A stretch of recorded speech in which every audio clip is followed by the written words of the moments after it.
coming to you today, and today's topic is going to be probiotics and prebiotics. And then at the end of our talk, we're going to take a look at some of these different probiotics and prebiotics types of foods that you can include in your diet. I want to start out by saying you are what you eat. Not just the foods and fluids that you can see here in front of you, but the tiny little organisms that you ingest every day that you don't even know about and that live in your GI tract. These organisms play a very key role in bowel function and your immune function. So the lining of your gut is full of microscopic organisms, mostly bacteria. There's over 1,000 different species of bacteria that live in your body. Although very tiny, they play an oversized role in your health. So in the discussion about pre and probiotics, we're going to discuss what they are, how to include them in your diet, and believe me, you're already doing it, and the health benefits that you can gain from them. We'll then take a closer look at some of the foods that I brought with me that are considered very good source of probiotics, yogurt in specific, and we'll take a look at some of these different types. So there are two ways to maintain the balance of healthy bacteria in your body. You can help the microbes that are already present in your gut grow by providing them with foods that contain prebiotics. And you can add living microbes to your system through probiotics. So prebiotics, we'll start with, that prebiotics are the non-digestible food ingredients that stimulate the growth of bacteria in your gut. So you can kind of think of it like they act like fertilizer to what is already present in your healthy gut. So when you eat foods that are high in prebiotics, it's kind of providing nutrients to help those good bacteria continue to grow and thrive and do what they need to do. Prebiotics are found in foods that contain complex carbohydrates. So think fiber. Anything that you would consider a high fiber type of thing is a complex carbohydrate. And these carbohydrates are not digestible to your body. So they basically pass through your digestive system and they become food for the bacteria and the other microbes that are living in your gut.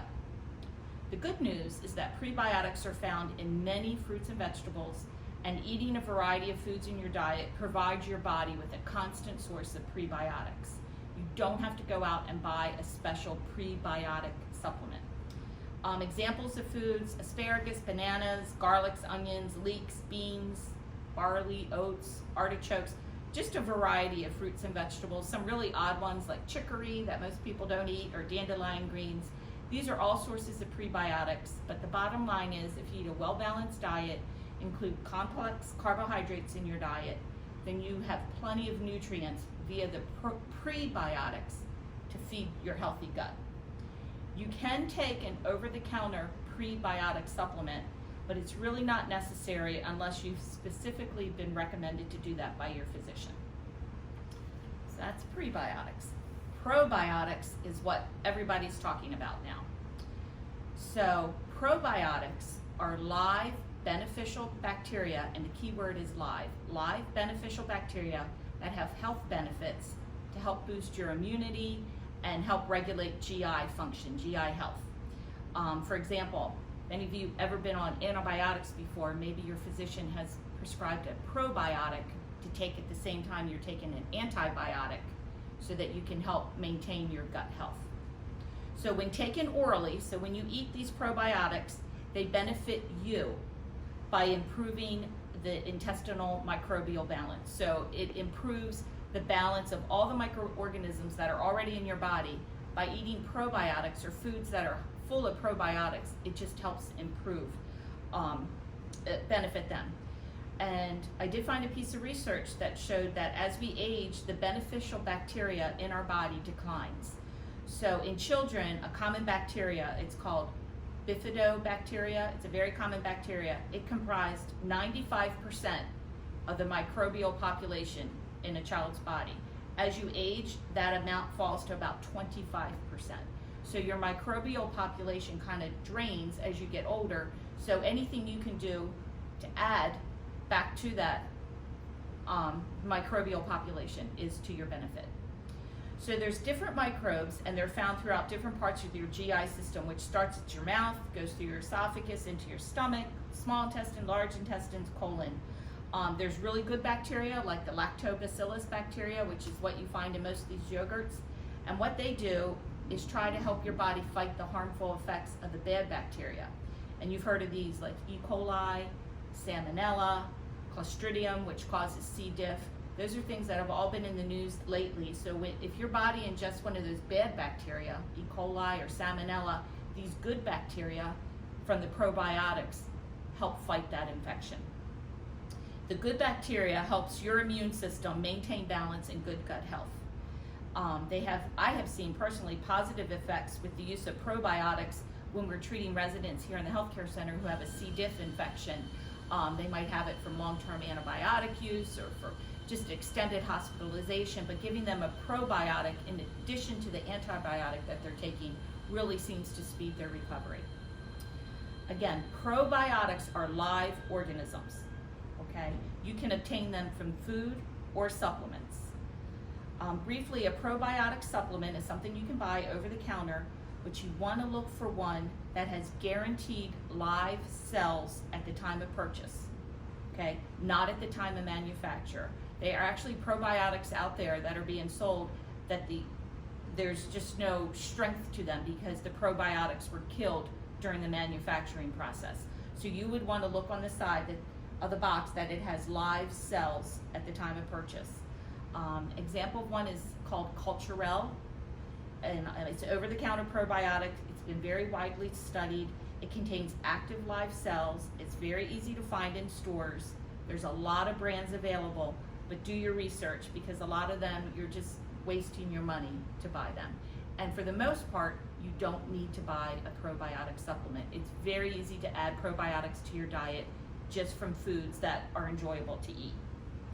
So foods that are high in probiotics are foods that have been fermented. So fermented dairy foods include things like yogurt, kefir, and even some of your aged cheeses. Those are fermented foods. Fermented non-dairy foods could be something like this is kimchi, which is a Korean vegetable dish. This is fermented tea. It's called kombucha. And then they even ferment things like soy milk and almond milk. So now you have soy and almond yogurts. So those are fermented non-dairy sources. So to make yogurt, you take milk, typically cow's milk, and you ferment it by adding bacteria to the milk, and that produces lactic acid. When the lactic acid builds up, it causes the milk to thicken and it creates kind of that sour flavor that you associate with yogurt. The bacteria that are left in the yogurt after the fermenting process is the final product that you're going to eat, and then you're adding probiotics to your diet. The most popular yogurts are made from cow's milk, like this Fage yogurt here, or this Dannon yogurt, or the Chobani, Activia, your little French yogurt back here. Those are all typically made from cow's milk, but you can actually find yogurts made from goat's milk and sheep's milk. Almond, soy, coconut, they're pretty much making yogurt out of anything that you can ferment anymore. Sauerkraut, that's a cabbage that's been fermented with lactic acid bacteria. Sauerkraut is a very good source of probiotics. Kimchi, that's what this is. And this is a spicy fermented vegetable. You often see this in Korean or Asian markets. Main ingredient is cabbage, but I don't know if you can tell from the color of it, but it also contains chili flakes, garlic, ginger, onions. So if you like something a little bit spicy, kimchi might be a good way to add probiotic to your diet, but you also might want to use it sparingly till you get used to the taste of it. It's also quite high in salt, for those of you watching the salt in your diet. Tempeh, I don't have a thing of that here, but that's fermented soybean paste. It's used as a high protein meat supplement. And miso, that's also fermented soybeans, and that's kind of a Japanese seasoning. It's the basis for miso soup, if you've ever eaten in a Japanese restaurant. Kefir, this is a fermented milk drink. So they stop the fermentation before it gets to the point of yogurt. Kefir, we use this a lot here in the healthcare center. We give residents servings of this when they're on antibiotics to provide them with additional probiotics. It's a little bit tart, and most kefir drinks are flavored. This one happens to be a cherry drink. This is very easy to find in your local grocery store. Matcha, this has become super popular lately. This is a fermented black or green tea. It's fermented with bacteria and yeast. So if you're a black or green tea drinker, when you drink this, you're going to experience a totally different flavor. It's almost like a carbonated, spicy, tangy flavor. It's a, for me, it's a love-hate thing. But anyway, that's kombucha. Pickles, but only the pickles that are naturally fermented. So pickles are cucumbers with added salt and water. They will produce lactic acid and eventually become sour. So naturally fermented pickles are full of probiotics. Pickles made with vinegar that are shelf stable, those do not contain probiotics. The vinegar kills the probiotic. Traditional buttermilk, which most of us do not drink, it's the leftover liquid after making butter. It's typically not found in the United States. We use cultured buttermilk, and the process of culturing the buttermilk or pasteurizing the buttermilk kills the probiotics. So you would have to go to places like India or Pakistan to get traditional buttermilk. And some cheeses do have live active cultures still in them. You would have to look on the label, but like there's just different cheeses that have them, but it's not the best source of probiotics. So now we're going to talk a little bit about yogurt. So yogurt is a food that goes back to ancient times. It can be found in every country in the world. When I was doing my research on it, I just could not believe what they made yogurt out of in some countries. It's a cultured milk that is thickened through the addition of bacteria. The bacteria produces lactic acid that creates the sour flavor, and it thickens it. It's an excellent source, most of them are an excellent source of protein and calcium, and they can be fat-free, like this one, or they can be relatively quite high in fat, like this one. Okay? Depends on the type of milk or the base that they use to ferment. You can obviously use yogurt in recipes. We have one that we're going to share with you in a little bit. It's a great snack food. It's a typical breakfast food. If you get your children started on yogurt early, they tend to be lifelong yogurt eaters. But the truth lies in the label with yogurts. There's only 2 ingredients that you need to make yogurt. You need the milk, or in some cases soy milk or almond milk, and you need the live and active cultures. Anything else that's on your yogurt label is an additive. So you're going to want to look for a yogurt that doesn't have a list of added ingredients a mile long. You're looking for the milk or the almond or soy, depending on what you pick, and then the cultures. Everything else is an additive. You want to avoid yogurts that are high in water, sugar, fructose, cornstarch, artificial sweeteners such as sucralose. Some of the yogurts out there are fat-free and sugar-free, but when you taste them, you have this aftertaste, and it's that artificial sweetener that they put in that. So many of the low-fat, low-calorie yogurts, sometimes when you eat them, you just don't enjoy them as much. Sometimes it's better to get a plain yogurt and add your own sweetener to it. Maybe a drop of honey, a little bit of fruit, some crunchy granola, something to spice it up, but don't let the manufacturer do that for you. Avoid the words whey concentrate. That's an additive that they add to boost the protein amount, but it's not the protein that's coming from the milk, it's just an additive. And modified cornstarch. Again, it's a thickener, so you might not be really getting a nice high quality thick yogurt because they've already thickened it with cornstarch. Okay? Stay away from the fruited yogurts. I only say this, and again, when I first started eating yogurt, this was my go-to yogurt, like the Dannon fruit on the bottom yogurt. When you look at the label here, the amount of sugar, 21 grams, far outweighs the amount of protein, 5 grams in this yogurt. So it would be much better to get like a plain Dannon yogurt and add your own sweetener or your own fruit, because this is pretty much pureed fruit with sugar in it on the bottom. This, however, is a really nice fruit to start kids with, just to get them used to the taste of yogurt. And this is a traditional unstrained yogurt. So it's thinner than the Greek yogurts. It's not strained. It has more liquid content, often flavored, often has a lot of fruit on the bottom. There's nothing wrong with it. You just don't have as much nutritional benefit from this yogurt as you do from some of these, but it does have active, live and active cultures, so it does have probiotics in it. The next yogurt has become the most popular yogurt, not necessarily this brand. I picked this brand because I happen to like it, but this is your Greek yogurt. This happens to be a 0%, meaning it's made with skim milk instead of low-fat milk or whole milk. So fat-wise, it's fat-free. A serving of this is full of protein. It has 13 grams of protein in one serving versus 5. It's also higher in calcium for you. Greek yogurt is thicker because it is strained. So after they ferment the yogurt, instead of keeping it in the softer consistency, they strain it and it tightens it up, pulls the liquid out, and gives it a much firmer taste. And it's just become one of the most popular yogurts in the past, I'd say 10 years or so. And there's many, many, many brands of Greek yogurt out there. This is Icelandic yogurt. So this is actually from Iceland.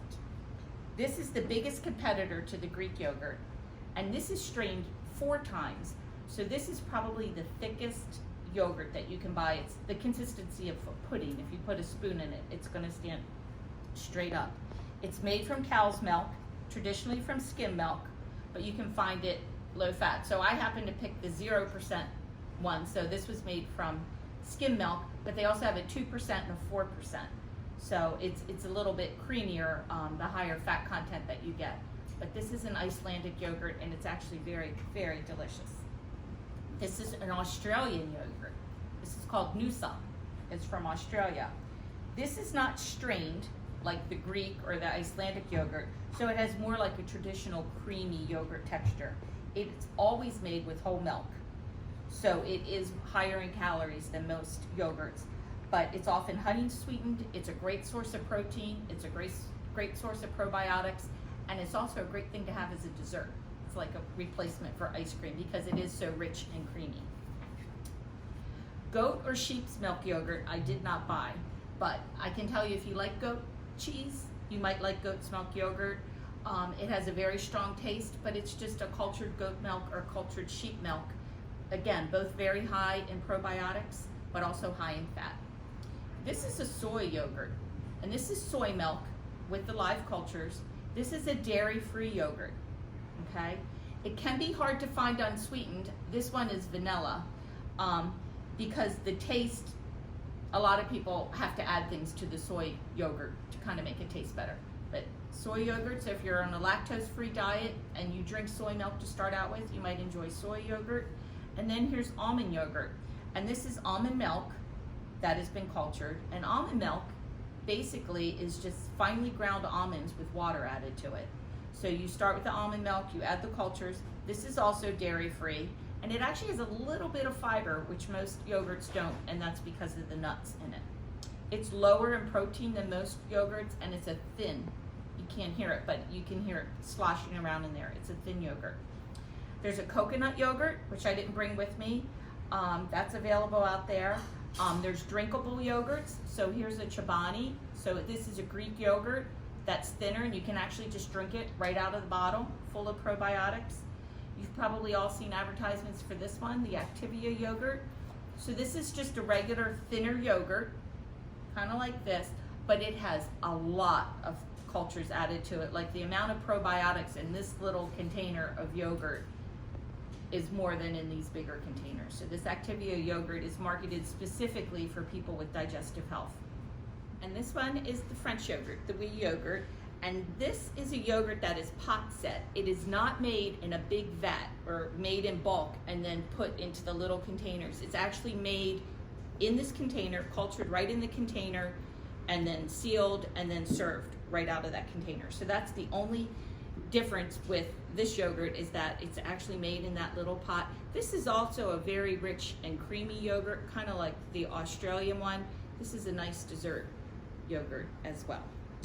So it basically all comes down to your taste when you select a yogurt or some other type of fermented food. Look for the words live, active cultures on the label. Avoid artificial sweeteners and thickeners. Add your own fruit or crunchy things to the plain yogurt. And you know, just enjoy. Just, you know, try one or two at a time and see if you can add some probiotics to your diet. And then next week, since we're going to be talking about the probiotics, the chefs are going to feature this as one of their desserts. It's layered Greek yogurt, cinnamon granola, dried cranberries, and with a cranberry compote right on the top. So make sure you order one of these, try it, let the chefs know what you think. All right, thank you.